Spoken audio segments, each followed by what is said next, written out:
The moment you stop treating your prop firm money as prop money, you blow it up.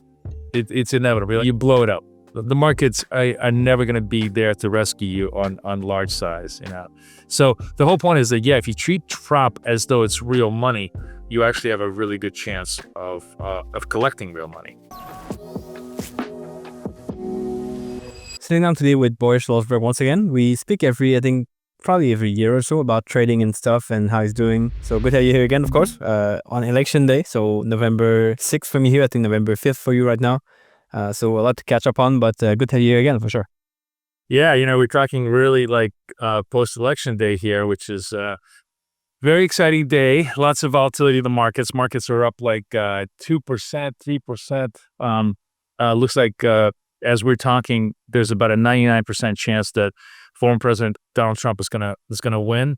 And more importantly, I think just politically, definitely the Republicans are taking the Senate, but it looks like they may even take the House. A triple win, while I think may be very, very encouraging to Republicans, should be a note of caution to investors, because generally the U.S. economy does well when there's a little bit of a split difference between when there's a little bit of power sharing in the U.S. economy. But be that as it may, right now it's certainly Donald Trump's victory to lose, and it looks like he's going to be the next president. So yeah, the markets are excited because clearly they think that that's going to be positive for capital growth and everything else. So we'll see how it goes. Definitely been a good night for him. Do you think the market will have crashed or did the opposite if Kamala Harris was the one that won? Here's my thing. I think, we did a lot of studies on the elections, Kathy and I, and the net takeaway is that a month after the election, it absolutely doesn't matter. The market moves on two things, economic growth and monetary policy. Now, having said all this, we've had just an unbelievably strong market with very, very easy monetary policy. And I am, I've been wrong, but I still continue to believe that there's going to be a pretty serious correction in the market, one way or the other. We'll have to see where it comes from, but there's a lot of frothiness. Everybody, for example, loves NVIDIA, right? And great stock. Everybody's putting all this weight into AI and its chips. But I'm old enough to have gone through Cisco. I still remember Cisco when I was sort of starting out in business, and Cisco was sort of the same story. It was the foundation behind the internet. It had all the routers. It was the hardware that drove the future. It was trading at 100 times sales, and after it crashed, it never ever recovered its value. My point is, I think that I'm probably going to die on this hill, but I am confident that NVIDIA is going to crash, not because it's not a great company. Cisco remains a great company, but because its valuation at 50 times sales is just never going to be possible to hold on to. And when it goes down, I think it's going to take NASDAQ down with it quite substantially. So we'll have to see how it goes. But yeah, So tell me, how should traders prepare for the next market crash? Can they, of course, you don't put all your eggs into one stock or one basket, but what else can you do to get ready for that kind of crash? I think, you need to buy some tail protection. You need to buy some out of the money puts. If you're holding a long-term core position, it's absolutely worthwhile now to buy insurance. I think it's actually irresponsible not to. Barry Ritholtz, who I had at my Trader Fest, and by the way, I'm having a Trader Fest next week, so I'm very excited about that. It'll be broadcast on our YouTube channel, lots of other YouTube channels. So come watch out. If you want to get the information about that, just go to YouTube/BK Forex, which is our YouTube channel, and you'll see it. But Barry Ritholtz, who was on my Trader Fest a couple of years ago, had this great model called regret minimization model. And basically his whole point was you have to look at a problem like, what's the worst that can happen? What's the best that can happen? And when if you're buying puts, the worst that can happen is you spend 1 or 2% of your capital wasted, right? That's really not going to make much of a difference, especially if you think equities are going to, if equities are going to continue rising, big deal. You gave up 2-3% in cost. But if equities correct 20 or 30%, you may be able to protect 10 or 15% of the downside at this point. So in my opinion, it doesn't, it's not even a comparison. Your worst case scenario is much worse than your worst case scenario under the other situation. So if you want to minimize regret, to me, I think it's important to buy some protection on the market right now. In terms of trading these events like elections, do you trade the same as you would do on a normal typical day, or is it like different? You change your size? No, the other thing that I was going to say is that what's really, really important, and this is irrespective of these events, but these events just make it, these events crystallize the important trading tactics you should be doing every day, right? Like the thing about these events is that they compress 10 days of price action into 2 hours. So it's kind of like a laboratory under stress of all the trading techniques you should be using.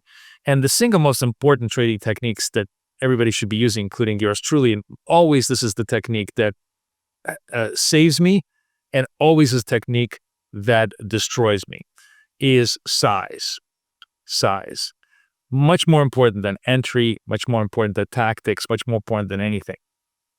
Size should always be smaller than you think. And if you start with small size, you always have a chance to survive and repair. If you start with large size, you pretty much are always assured of blowing out. I've been trading a lot of prop lately. And I've passed a lot of prop tests. I coach a lot of, traders into prop. And I failed a lot of prop tests. I blow up a lot of prop accounts. And inevitably, like not even inevitably, like 100% correlation. The reason I'm blowing up the account is because I'm just, I just get crazy with size. The great thing about prop is, of course, you get to, test that theory all the time against virtual funds. So at least, you're not killing your own account.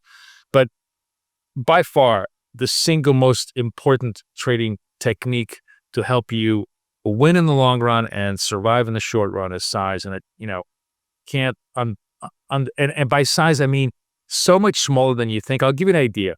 So I have a 50,000, right now I'm running a $50,000 prop account. I run like 5 or 6 of them contemporaneously. So I'm running a $50,000 prop account. And then I went back into my history and I realized that, when I passed 4 or 5 of them, like, in the summertime, and then I kind of got a little crazy, taking $250,000 accounts. I am trading 2 micros on the S&P. I'm trading $20 trades on a $50,000 account as my starting size. That's how small you need to be in order to consistently, grow your profit on a very steady basis. Because that gives me so much more freedom to be able to get out of very tight positions. And you're always going to be making mistakes. The markets are always going to adjust just so much that they're going to take out your probabilities very negatively. So you have to use size always to try to rebalance your probabilities in your favor. What made someone like you who already has capital go into prop firm? Was it for kind of expanding more, or just kind of a challenge? Or I mean, there's so many reasons, not least of which is, it's so much. First of all, the single best thing about prop that people completely underestimate is the pilot training. It's like flight simulator on a really, really high level, right? I mean, all the pilots train in a flight simulator because it's very expensive to fly a Boeing 777, which I just flew last week. Great plane, but it's a lot more expensive to fly a $1 billion plane than it is to be in a flight simulator, and you have the exact same results. So trading prop really, really helps you test new strategies, test your techniques, test your approach, all these things that are very, very valuable. But the second thing is, of course, when you're passing these and you're getting funded, why would you want to trade with your own money when you can trade with other people's money and get paid out? The payouts are real. The funds may be virtual, but the payouts are real, and that's all that matters.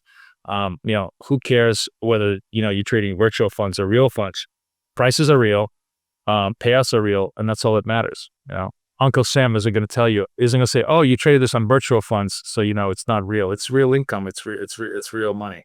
Some people would say the rules might be too limiting, or they might be like, if you have a 10% draw on your account, no one cares. But if you have a 10% draw on the prop firm, then they will care. So yeah, correct. But that's exactly the point. The limiting rules force you to be a better trader than you are. I also, my style of trading is very conducive to prop trading because I do a lot of scalp trading. I don't do any. I think if you're sort of a longer term swing trader that likes to milk your, if you're sort of, I'm going to take one trade, and that one trade is going to be my P&L for the year. I'm gonna miss 10 trades at 1x and make one trade at 10x. Absolutely, prop is not for you. But if you're a trader like me who's going to say, I'm going to make 100 trades in a day and 1,000 trades in a month, and they're going to be at 0.001x, but at the end of the day, in the month it'll be 10x because 1,000 of those tiny little profits are going to add up. Then prop trading is very much for you, for a whole bunch of reasons. So it just depends on what kind of a trader you are. We talked about size. Would you treat anything different with a prop firm account than you would do on your real account? No, I mean, I think that's the thing, is that if you start treating your prop firm account the same way, the moment you stop treating your prop firm money as prop money, you blow it up. It's inevitable. You're like, fuck it, it's just virtual funds. Let me go 10 large. Let me go 10 10 S&Ps. Let me go 20 Nasdaqs into this 2-point trade. That's when you blow it up. The markets are never going to be there to rescue you on large size, So the whole point is that, if you treat prop as though it's real money, you actually have a really good chance of collecting real money. I think people associate a little bit too much emphasis on like passing this one account. You mentioned you blew up many accounts in the past. Tell me a bit more about kind of why you blew them up and kind of how you look at it over the big picture, view of things. Well, you blow it up. You blow up your accounts for two reasons. You deviate from your setup, right? So your setup goes wrong, and now you're like, okay, I'm going to try something else, or no, I got stopped out. I'm just going to go back in, even though I don't have a signal. We have this saying, no signal, no trade. God knows how many times I violate that, but the better you get at that, the better you get at the notion that no signal, no trade, the better you'll be, trading over, long term. So the first reason you blow up your prop account is you're just violating your rules. Primarily because what's happening is that the market is shifting so that your rules are just not working, right? But your rules will work eventually if you kind of hang in there. The markets are always going to violate your setup because the markets are always basically trading in one or two conditions: continuity or mean reversion. And continuity with lots of vol. If you're sort of a continuity trader where you think I'm going to be buying and it's going to continue going higher, or I'm going to be selling and it's going to continue going lower, and the market just sort of whips around in a very, very tight range, you're going to be destroyed. If you're conversely, if you're a person who likes to sell tops, buy bottoms in range-bound markets, and the market just simply does a slow but steady continuity move without ever retracing, you're going to be destroyed. So there's no strategy that will win both. There's really only two strategies. They will both lose when the market changes. So one of the things that happens to you when you're starting to lose is you start giving up on your setups. You're like, oh, this sucks. I'm just going to go crazy, and then you add to that and compound the problem by going large, because now you're mad and you're like, oh, I lost on this trade. I'm going to double up on this trade, and you get much, much worse. Now, there's nothing wrong with increasing your size, but the problem is that everybody starts with much larger size at the stop. Like if you're trading with a micro on a $50,000 account, you could reasonably increase your size 2 or 3 times, maybe 4 times maximum, before you really start getting hurt. But if you're starting with like a large contract as original size, let's say you're starting with a $100 trade on original size. If you've doubled up 4 times, that's 15 times your risk. You're pretty much at your drawdown level, at your blowout level. That's how everybody blows out. But if you start at like a $15 risk, and you go 4 times, that's only or say a $10 risk, and you go 4 times, it's only $300 risk at the 4th level, and you have like $3,000 of drawdown. So you're nowhere near your level of destruction. That's the difference between size. It's such simple math, but everybody in the heat of the moment always forgets it. Do you track the accounts you lose versus the account you pass, and how much you make from the one you pass and how much you lose from the one you lost? Or is that a statistic you keep track of? I don't track it. I probably should. I probably should, but I'm not. I hate keeping records, as you know. I like creating setups. I like creating algos. I like trading all day long. I hate keeping records. I'm the worst person as a detailed person, but um, I don't necessarily need to because it's the same pattern over and over again. When you're losing, and I'll give you an example. I passed a $50,000 account. It took me about 3.5 weeks, and there were 3,000 trades in it. Okay, that was in the summertime. I was actually traveling through Europe, having a great time, just like waking up in the morning while everybody was asleep, in my Vienna hotel, just day trading in the morning, just drinking 10,000 espressos. And yeah, it was 3,000 people. You're insane. You're insane. I would never be able to do that. And that actually was one of the best passes I've done. And then I passed a few more of those that way. Now, the thing about doing that is that if you do that, you will be virtually assured to get paid out on a real account, because what that means is that you are very, very good with size and risk. Conversely, I've passed prop tests with one trade, like just have a hunch, bet a bunch. Inevitably, everybody who passes their props that way always comes back to me as like, how do I keep my funded account? I'm like, what happened? And it's inevitable to get blown out on the funded account. I've trained a lot of traders. The pass rate on prop is smaller than it is to get into the Ivy League school. Like 4% of traders even pass that prop. 70% of mine pass the evaluation, precisely because of sort of techniques, but most importantly sizing rules. And then after that, it's even worse than that. Like only 1% of the 4% actually get paid, and about 20% of mine get paid. So I think those things help. And then inevitably, I don't really want to take any credit for any of this, because I just teach people the techniques, the setups. They very much make it their own. They really they take it their own, and everybody kind of changes and modifies my indicators and my setups to what is their personality, which is the way you should be trading. But the core tenets of obviously always trading with a stop, always having risk control, and really, really being vigilant about size. Those are the things that I think really help people succeed in this business. What I've seen a lot is people who come in with one setup that they know work, and they've tested it and traded for a while, and they trade it, and let's say they don't have any trades, or the market doesn't respond well to those trades, and they switch to something different, then they lose the account from there. Happens a lot. 100%. Happens all the time. Happens all the time. It's a tale as old as time with this stuff. But the point is, that's the good part. You get, you're learning. You're getting feedback. Market is a perpetual feedback loop, and you're learning how to control yourself, how to control your trades, and also how to not to get very Buddhist about it, but how to let go. The point is, there is never a time where the market is going to give you what you want continuously. It's always going to go into the regime that's guaranteed to make you lose money. Because, as I said, there's only two ways to trade: continuity, mean reversion.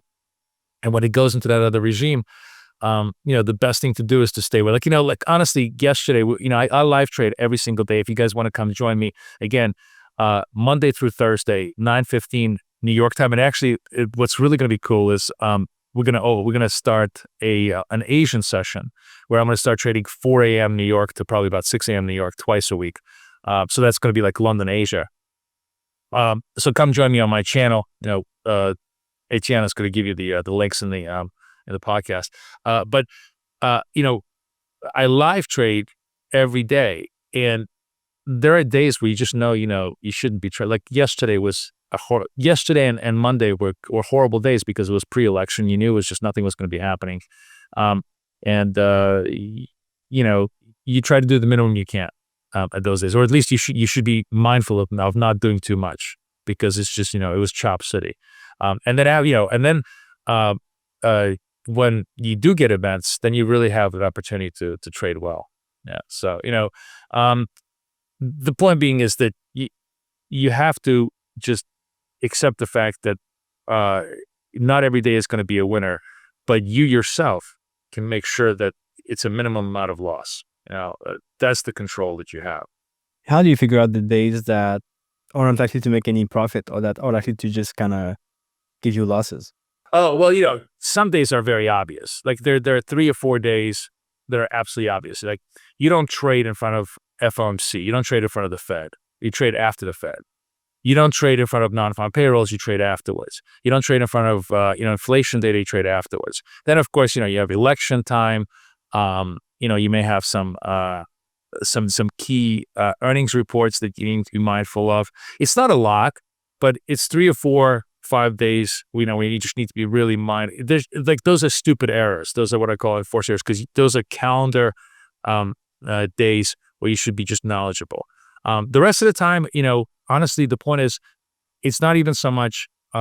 So those are like normal days, but then the market can just go into a funk. Like we're gonna go after Thanksgiving into Christmas. I think the market has had such a huge run up.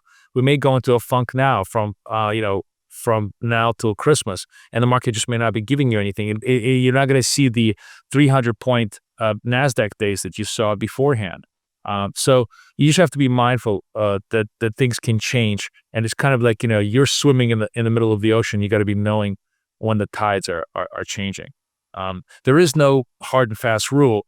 The key hard and fast rule is to always be cognizant of the fact that regimes may be changing, volatility. You can easily see, if you have 3 days of like 50-point movement in Nasdaq, it's clear that there's not much to be done. You're not gonna squeeze blood from a stone. The other thing you mentioned is you're getting more into algos now.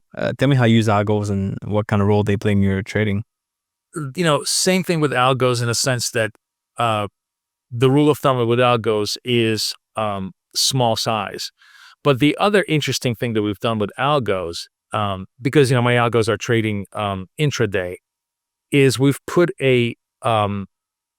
my friend Tommy Sosnoff always talks about the idea of managing your profits versus managing your losses. You obviously manage your losses, so you have like a terminal stop on everything, and a daily terminal stop too.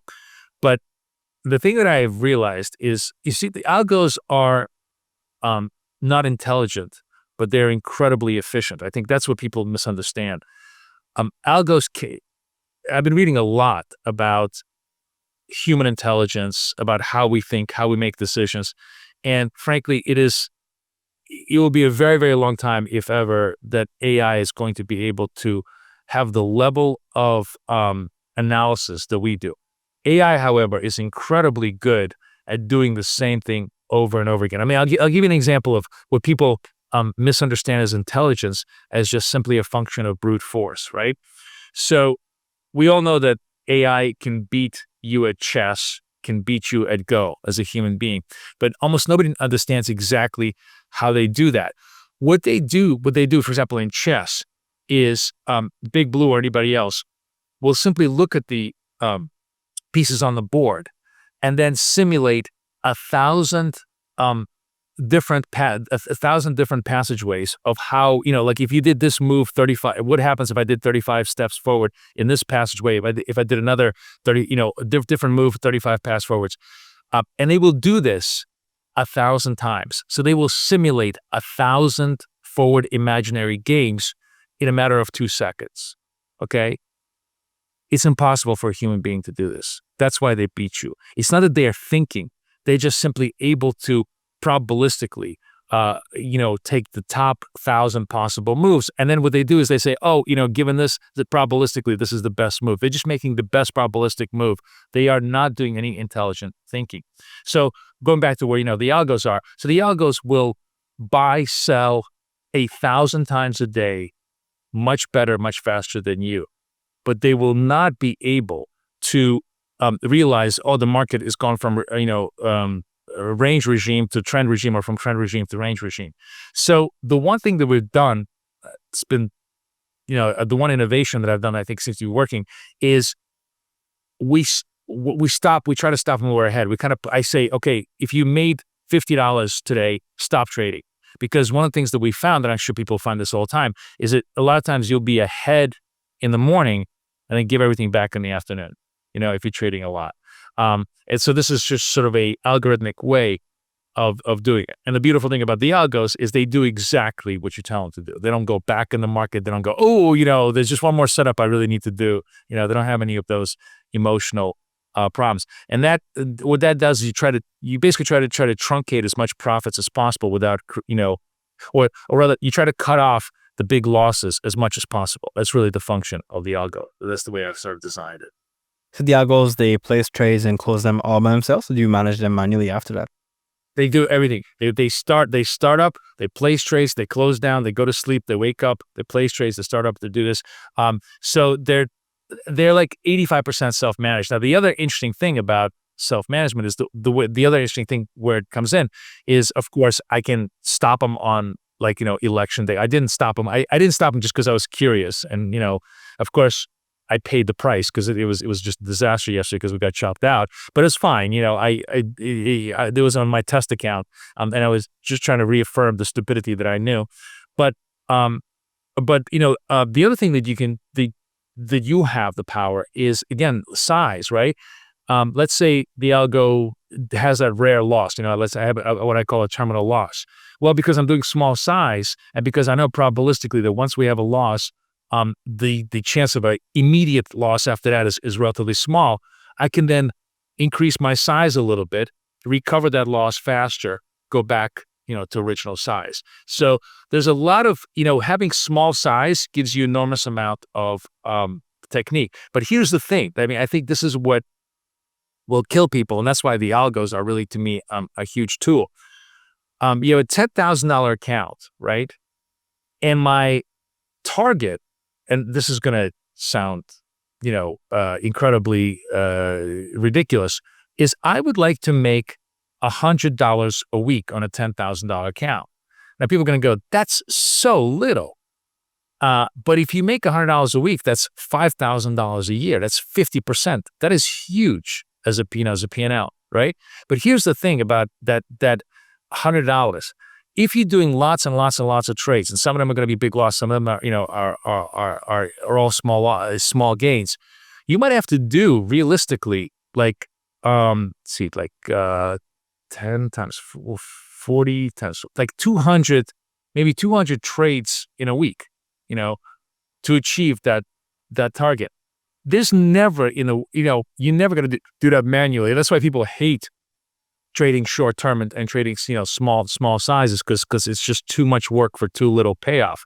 But if you have a robot doing it, you couldn't care less, And that's the beauty of the algo. To me, it's doing all that dirty work in order to achieve the reasonable return that you yourself would never be able to do because of your human limitations, Do you see yourself going to higher time frames eventually, or do you love lower time frames more that you don't want to go back to anything else? Just, it's just my personality. I'll never get off the 1 minute chart. I tell you what, I hadn't traded FX in ages, and I'm like, let me put the algo on FX for just a little bit. In futures, I trade the S&P, NASDAQ, gold. In CFDs, I trade US 30, NASDAQ, DAX, and gold, right? And so then I put the same idea on euro, pound, yen, and it's literally like 1/10 the speed, maybe even 1/20th the speed. I wanted to kill myself. I was like, my trades are resolving in 20 minutes. These things are resolving in 3 hours. I couldn't handle it. So it's all a matter of what kind of personality you have. But yeah, I like the short-term time frames. I like having small risk, small control. But that's why I also like having the algos, because the algos are incredibly helpful in doing all that dirty work that you don't necessarily want to do. Definitely. Tell me where people can find you and connect with you after this podcast. You can always find me on Twitter at FXFlow. The website is bktraders.com. And really the best place to find me, because I live trade every day, you can just join me, is, YouTube /BK Forex. That's our channel. Just go, subscribe to it, and you'll get notifications every time I trade live, which is literally Monday through Thursday, 9:15 every day. A lot of fun. You get to see my indicators. You get to see me do everything live. No hiding. So you'll enjoy it. Awesome. I'll put the link below. You have a lot of content on YouTube people can check out, so I'll put that below for sure, and they can connect with you there for sure and see what you're doing out there. I appreciate you down here, Boris, to discuss trading again. It's been fun, and hopefully we can do this soon again. And yeah, look at what you're doing in the future. Yeah, absolutely. I'd love it. Thanks for having me, Etienne, as always, and good luck with your trading as well.